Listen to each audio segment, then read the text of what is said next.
Science वनमध्ये आपण 3 lesson complete केले, पण प्रत्येक लेसनमधला काही ना काही पार्ट आपण शिल्लक ठेवला होता. तर पहिल्या लेसनमधले न्यूमरिकल्स राहिले सॉल्व करायचे. तर त्या तिन्ही लेसनमधले जे काही सॉल्व करायचे राहिले ते आधी आपण कंप्लीट करून घेऊ आणि त्याच्यानंतर फोर्थ लेसन चालू करू. इतके दिवस मराठीवाल्यांचं सायन्स 2 चालू होतं. आता तुमचं पुन्हा सायन्स 1 स्टार्ट केलेलं आहे. तर आता मी आधी सॉल्व्ड एक्झाम्पल जे आहेत आपल्या टेक्स्टबुकमधले ते घेते. नंतर जे एक्सरसाइजमधले एक्झाम्पल आहेत ते आपण घेऊ. तर क्वेश्चन मी पूर्ण लिहिला नाही, तर solved example numerical page number 6 science 1च्या बुकमधलं आपण न्यूमरिकल घेतोय. तर हे न्यूमरिकल सॉल्व करताना तुम्ही टेक्स्टबुक समोर ठेवा. So see the first numerical. Mahindra and Virat are sitting at a distance of 1 meter from each other. Their masses are 75 kg and 80 kg respectively. What is the gravitational force between them? हे numerical आपल्याला टेक्स्टबुकमध्ये दिले page number 6 वर. तर आता given काय, दोन student आहे महिंद्रा आणि विराट, एकमेकांपासून किती डिस्टन्सवर बसलेत, 1 मीटर. म्हणून R is equal to R किंवा डी काहीही म्हणा, किती, 1 मीटर.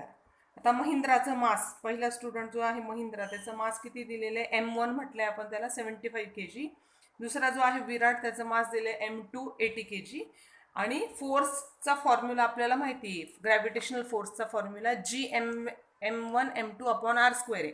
मग जी ची व्हॅल्यू आपल्याला माहीत पाहिजे. मग कॅपिटल जी आहे, कॅपिटल जी ची व्हॅल्यू आहे 6.67 × 10⁻11 न्यूटन मीटर स्क्वेअर kg⁻². युनिटही आलंच पाहिजे. आणि काय काढायचंय, त्या दोघांमधला ग्रॅव्हिटेशनल फोर्स काढायचा आहे. मग फॉर्म्युला यूज करणार ग्रॅव्हिटेशनल फोर्सचा, F is equal to G(m1m2/r²). ठीक आहे, जी ची व्हॅल्यू टाकणार 6.67 × 10⁻11. Mass of Mahindra 75, mass of Virat 80. Both are sitting at a distance of 1 metre. So r² is 1². Okay, so 6.67. ह्या दोघांचं मल्टिप्लिकेशन केले, 75 × 80 होणार 6000 आणि हा 10⁻11 मागे लिहिला आहे. ओके, आणि 1चा स्क्वेअर तर 1 आहे, त्याच्यामुळे डिनॉमिनेटरला काही शिल्लक राहणार नाही. आता काय केलं नेक्स्ट स्टेपमध्ये, हे 2 डेसिमल पॉईंट काढण्यासाठी हे 2 झिरो कॅन्सल केलेत. मग हा 2 डेसिमल पॉईंट पुढे शिफ्ट झाला म्हणून इथले 2 झिरो कॅन्सल झाले. So it is 67 × 60 × 10⁻11. आता हे दोघांचं मल्टिप्लिकेशन केलंय, 667 मल्टिप्लाइड बाय 60 केलं तर ते किती येणार आहे, 40,020 × 10⁻11. हे आपलं ॲन्सर रेडी आहे. फक्त हे ॲन्सर आपण आता जरा स्टँडर्ड फॉर्ममध्ये कन्वर्ट करतोय. स्टँडर्ड फॉर्म म्हणजे काय, तर एक नंबर सोडून डेसिमल पाहिजे. आता आपल्याला डेसिमल इकडे शिफ्ट करायचं आहे, 4 घरं लेफ्ट साईडला, 1 2 3 4. 4 घरं जर डेसिमल लेफ्ट साईडला शिफ्ट करणार असेल तर इकडचा जो 10 आहे त्याचा जो पॉवर आहे तो काय वाढणार, 4ने वाढणार. मग 10⁻11 पेक्षा 4 जास्त, हे मायनसमध्ये प्लसमध्ये नाही आहे. मग 10⁻11 पेक्षा 4ने जास्त म्हणून 10⁻7. So what is our final answer, that is the gravitational force between Mahindra and Virat. Those who are sitting at the distance of 1 meter from each other, that gravitational force is 4.002 × 10⁻7 Newton. त्याच पेजवरचं सेकंड न्यूमरिकल आहे, फर्स्टशी रिलेटेडच second numerical आहे. तर बघा काय second numerical आहे. Example 2. In above example, assuming that the bench on which Mahindra is sitting is frictionless, starting with the zero velocity, what will be Mahindra's velocity of motion towards Virat after 1 second? Okay, and will this velocity change with the time? आता त्यांनी काय सांगितलंय की महिंद्रा आणि विराट एकाच बेंचवर बसलेले आणि महिंद्रा आधी बसलेला आहे एका ठिकाणी, म्हणजे त्याची इनिशियल वेलॉसिटी 0 आहे कारण तो एका ठिकाणी बसलेला आहे.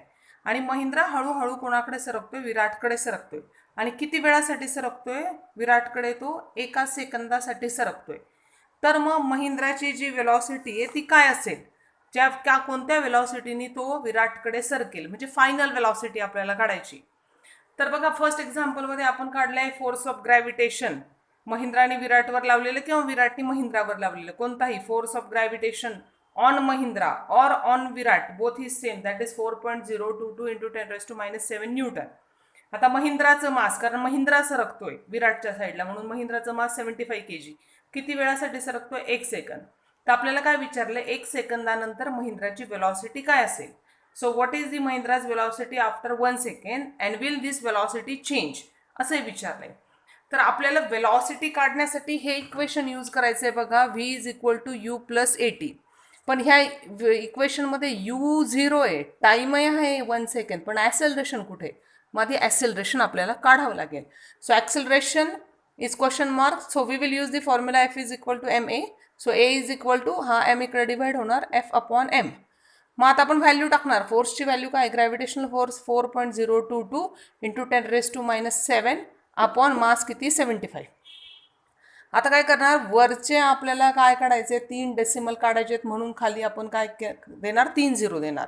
ह्या डेसिमल शिफ्ट करणार ना, 1 2 3, म्हणून इथे किती झिरो दिले? 3. 4002. हा डेसिमल गेला, 3 घरं पुढे सरकला, म्हणून खाली 75 वर किती झिरो आले? 3 झिरो आले. So numerator is 4002 into 10⁻⁻7.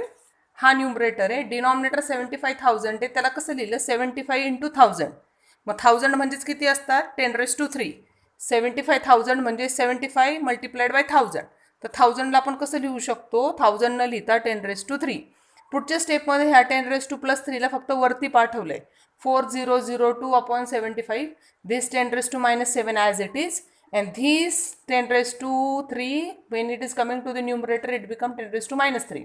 आता हे डिव्हिजन केलंय बघा. 4002 अपॉन 75 हे नुसतं 4000 अपॉन 75 करून घेतलं. एखादा डेसिमल अगदी मागे असेल चेंज केला तरी आन्सर फार चेंज होत नाही. तर हे डिव्हिजन केल्यानंतर आन्सर आलाय 53.36. मग हा 36 नियर टू दी 40 आहे, म्हणून हा नंबर होल करताना आपण 53.36च्या ऐवजी काय केलं? 53.4, कारण हा 40च्या जवळ आहे. आणि ह्या 10⁻⁻7 आणि -3 दोघांची ॲडिशन होणार. मध्ये मल्टिप्लिकेशनचं साईन आहे, बेस सारखा आहे, 10⁻⁻10. So acceleration is 53.4 into 10⁻⁻10. आता ते स्टँडर्ड फॉर्ममध्ये कन्वर्ट करायचं. स्टँडर्ड फॉर्म म्हणजे काय असतो? एकच नंबर सोडून डेसिमल पॉईंट पाहिजे. मग हा डेसिमल पॉईंट इथे, तो इकडे शिफ्ट करायचा. लेफ्टला शिफ्ट करतोय. लेफ्टला शिफ्ट करताना हा जो नंबर आहे हा एक घर शिफ्ट करायचा, म्हणून 1ने वाढणार. मग 10⁻⁻10 पेक्षा जास्त, 1ने जास्त नंबर कोणता आहे? 10⁻⁻9. So final answer acceleration is 5.34 into 10⁻⁻9 metre per second square. But we want to calculate the velocity, final velocity of the Mahindra after 1 सेकंड. तर त्याची वेलॉसिटी काढायची. v is equal to you plus at. Initially तो एका ठिकाणी बसलेला होता बेंचवर, म्हणून initial velocity 0. And acceleration 5.34 into 10⁻⁻9. आणि टाईम क्वेश्चनमध्ये आपल्याला दिलेला आहे 1 सेकंड. ह्या सगळ्याचं मल्टिप्लिकेशन केलं तर फायनल वेलॉसिटी महिंद्राची काय येणार आहे? 5.34 इंटू 10⁻⁻9 मीटर पर सेकंड. बघा ही वेलॉसिटी किती कमी आहे. म्हणून आपल्याला पुढे क्वेश्चन विचारला होता, will this velocity change with the time and how. तर ही वेलॉसिटी खूपच कमी आहे. 5.34 into 10⁻⁻9. This velocity is so small. खूपच छोटी वेलॉसिटी आहे. So there is very little change. खूप थोडासा चेंज होईल, कारण त्याची वेलॉसिटी काय आहे? खूप थोडीशी चेंज झालेली आहे. ओके. सो आपल्याला तिथे एक्सप्लेनेशन पण दिलेले आहेत. As there is very little change in the velocity, velocity will increase. त्याची वेलॉसिटी वाढणार आहे, पण ती वेलॉसिटीमध्ये होणारा चेंज काय असणार आहे? खूप थोडासा असणार आहे. ओके. नेक्स्ट क्वेश्चन बघा, पेज नंबर 7 वर एक्झाम्पल 1 दिले. हे क्वेश्चन्स बघताना वाटतात खूप हार्ड आहेत, पण दोनदा सॉल्व केल्यावर त्यात हार्ड असं काहीच वाटत नाही. Okay. So here we have the example 1 from the page number 7. Solved numerical we have to see. Now see here. Now see the numerical. Calculate the gravitational force due to the earth on Mahindra in the earlier example. म्हणजे आता महिंद्राच्या बॉडीवरचा gravitational force काढा. Okay. तर महिंद्रा कुठे? अर्थवर आहे. अर्थ gravitational force लावते महिंद्राच्या बॉडीवर. आपल्या बॉडीवर पण कोण ग्रॅव्हिटेशनल फोर्स लावते? अर्थ. म्हणजे आपल्याला त्या फॉर्म्युलामध्ये F is equal to Gm1m2. एक मास कोणाचं घ्यायचं? महिंद्राच्या बॉडीचं. तर एक मास कोणाचं घ्यायचं? अर्थचं. आणि एक काय असतं? Distance between them. तर आपण अर्थवर आहे किंवा महिंद्रा अर्थवर आहे, तर आपल्यामधलं आणि अर्थमधलं अंतर, किंवा महिंद्रा जो अर्थवर आहे त्याच्यामधलं आणि अर्थमधलं अंतर म्हणजे काय घ्यायचं असतं? तर अर्थची रेडियस. बघा आपल्याला हा फॉर्म्युला वापरायचा. F is equal to Gm1m2 upon r square. कारण हा कशाचा फॉर्म्युला आहे? Gravitational force. जी आपल्याला माहीत असतो. M1 म्हणजे आता अर्थ फोर्स लावती म्हणून अर्थचं मास घ्यायचं, ते ठरलेली गोष्ट आहे. M2 म्हणजे महिंद्राचं मास, ते वेगवेगळं असेल. ओके. आणि R म्हणजे काय? महिंद्रा आणि अर्थ यांच्यामधलं अंतर, म्हणजे अर्थची रेडियस. ओके. तर बघा इथं आपण लिहिलंय मास ऑफ द अर्थ. What is the mass of the अर्थ? 6 × 10⁻24 kg. किलोग्रॅम मध्ये पाहिजे मास आपल्याला. मास ऑफ महिंद्रा 75 kg. आणि डिस्टन्स महिंद्रा आणि अर्थ मधलं डिस्टन्स म्हणजेच अर्थची रेडियस ती किती दिलेली आहे ती फिक्स आहे. मास ऑफ अर्थ आणि रेडियस ऑफ अर्थ फिक्स्ड गोष्टी आहेत. 6.4 × 10⁻6 मीटर. आणि हे पण बघायचं इथं मीटर पाहिजे आपल्याला, किलोमीटर नकोय. जीची व्हॅल्यू तर आपल्याला माहिती आहे. मग आपण फॉर्म्युला वापरणार आहे F = G m1m2/r². इथं आपण कॅपिटल M स्मॉल m असं पण लिहू शकतो. That is more appropriate. मग आता जीची value 6.67 × 10⁻11. m1 mass of the अर्थ 6 × 10⁻24. इथं फक्त ही गोष्ट आहे m2 mass of Mahindra 75 upon r². r म्हणजे काय? रेडियस ऑफ द अर्थ. 6.4 × 10⁻6 स्क्वेअर. आता बघा 6.4चा आणि 10⁻6चा स्क्वेअर करायचा आहे. मग 64चा स्क्वेअर किंवा 6.4चा स्क्वेअर 40.96 आहे. आणि इथं हा इंडेक्स मल्टिप्लाइड बाय इंडेक्स आहे. a⁻m⁻n असेल तर a⁻m मल्टिप्लाइड बाय n करतात. इथले ह्या 6चा स्क्वेअर करून 36 नाही लिहायचं. So here we have 6.67. हा 6 लिहिलाय, हा 75 लिहिलाय. आणि हा 10⁻13 कसा आलाय?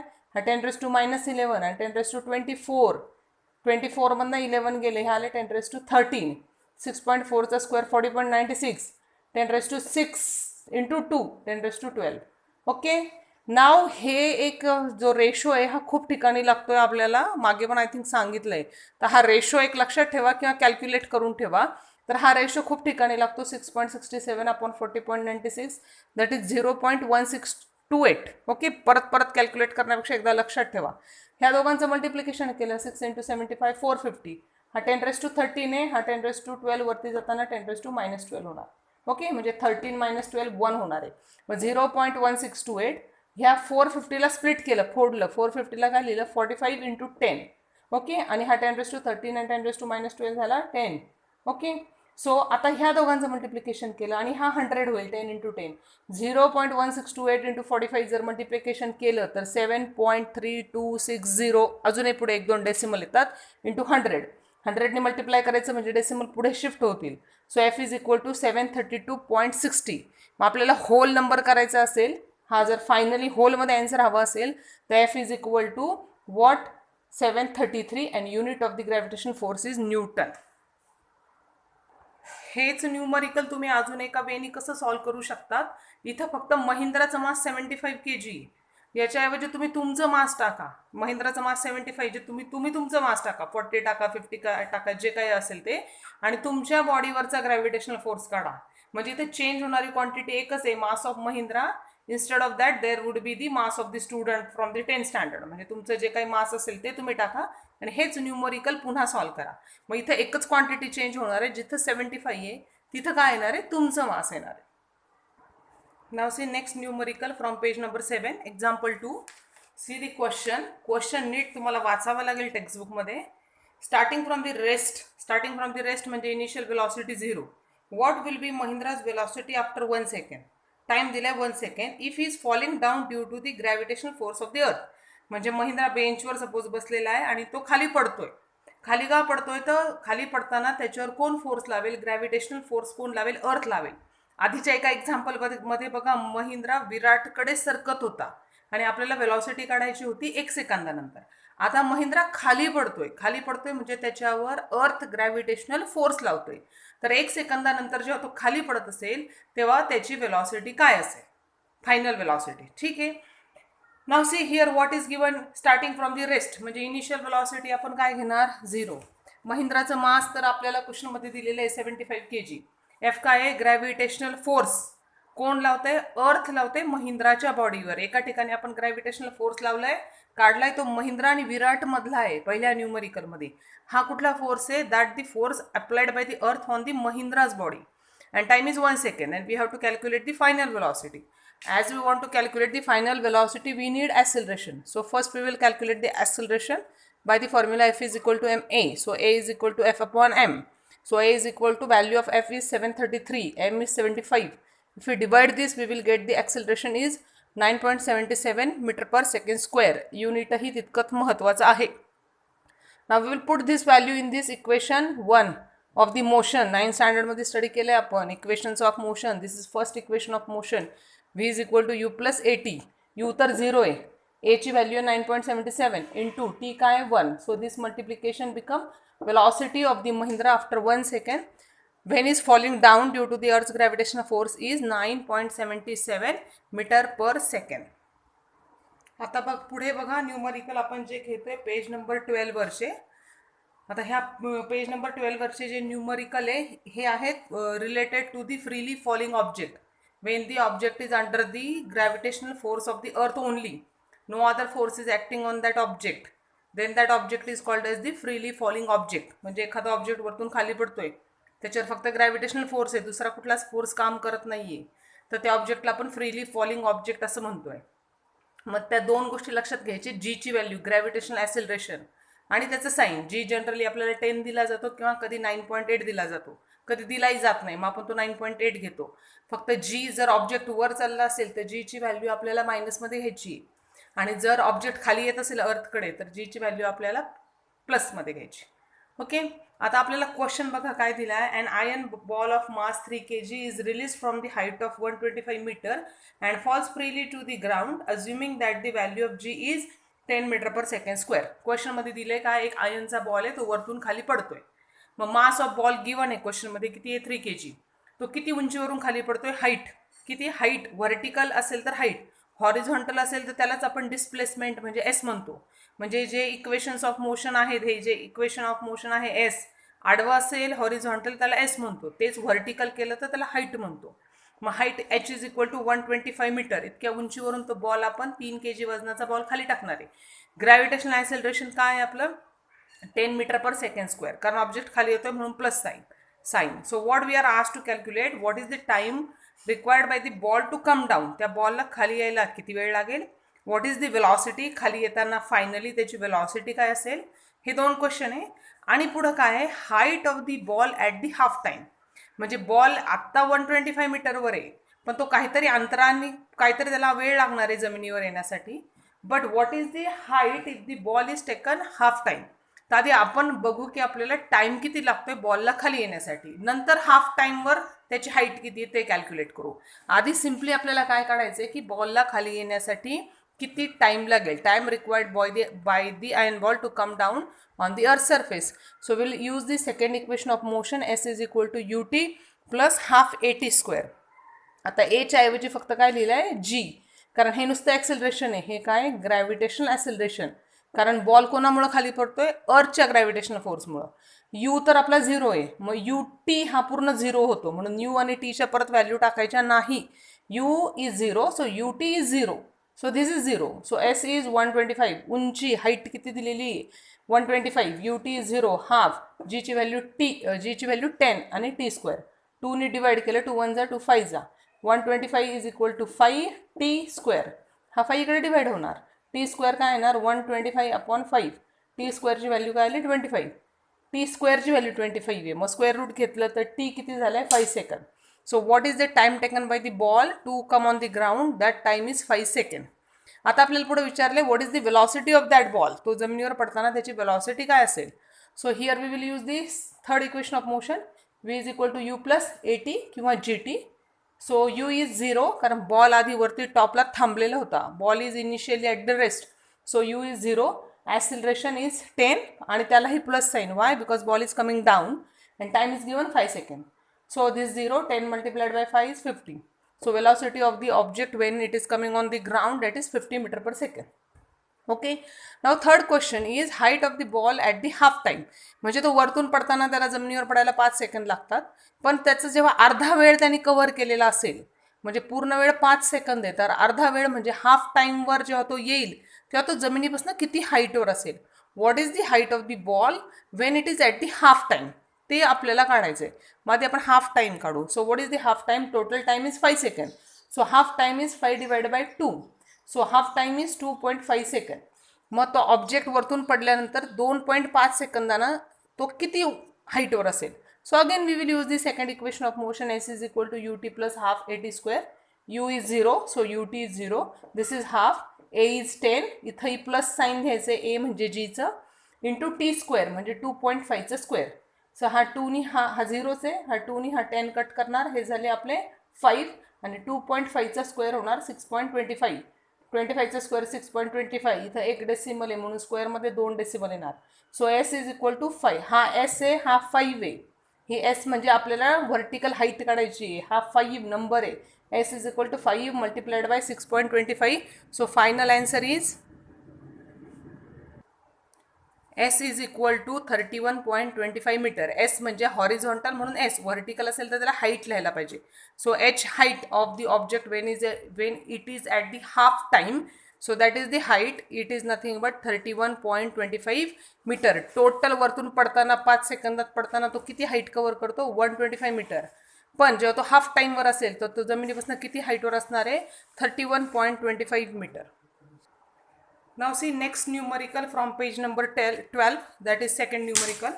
Now see a tennis ball is thrown up and reaches to the height of 4.05 meter. Before coming down, what was its initial velocity?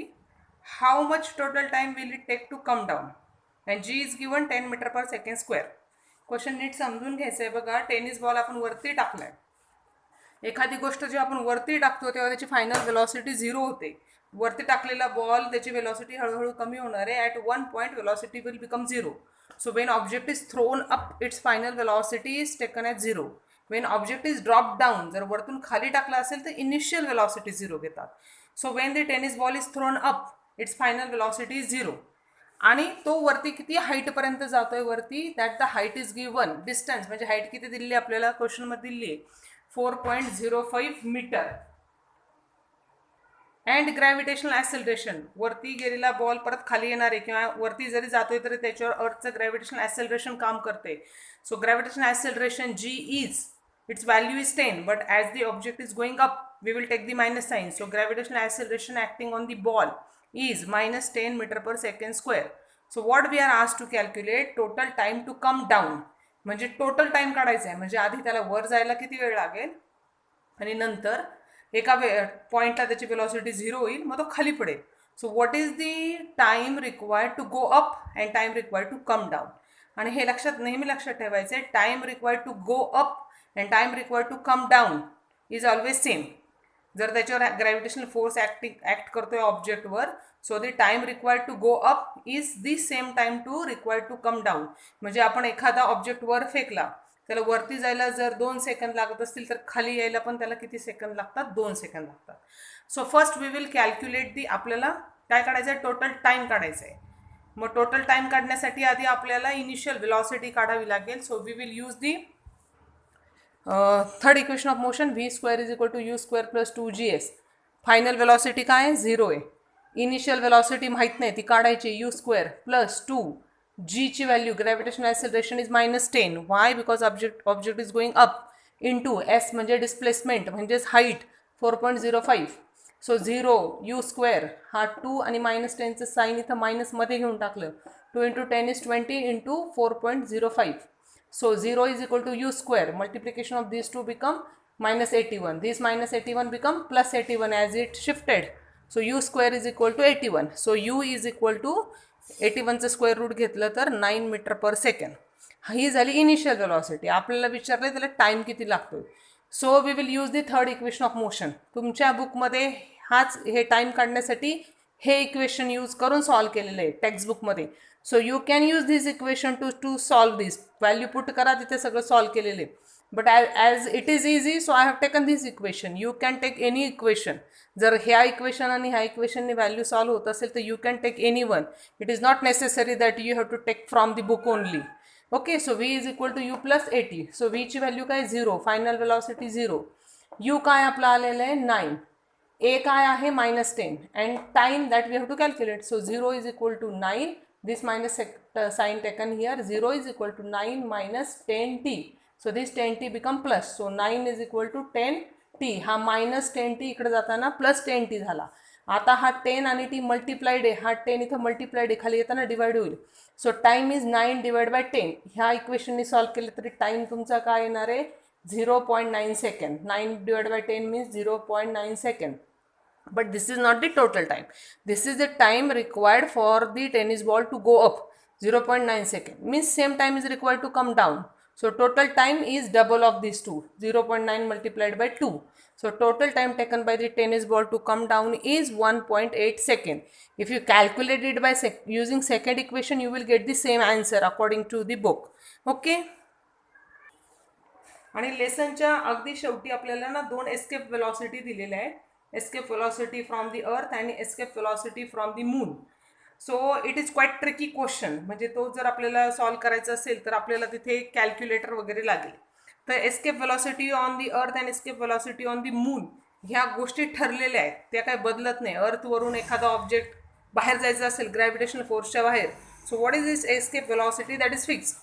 So you don't have to calculate, you can write directly the answer. Okay, so the escape velocity on the earth surface from the earth surface is 11.2 km per second, and escape velocity from the moon is 2.37 km per second. So it is not possible that we can solve it without the calculator, and calculator is not allowed in the 10th standard. From the 11th standard it is allowed. So you can just write down that values if that numerical is came for the exam. Now see, here we have completed all the numericals which are given in the textbook, which are solved examples. Now the unsolved example from the exercise that will be taken in the next video. So what is your homework? That whatever the numericals are solved in this video, you have to solve it in your notebook and you have to send it on the group. Okay.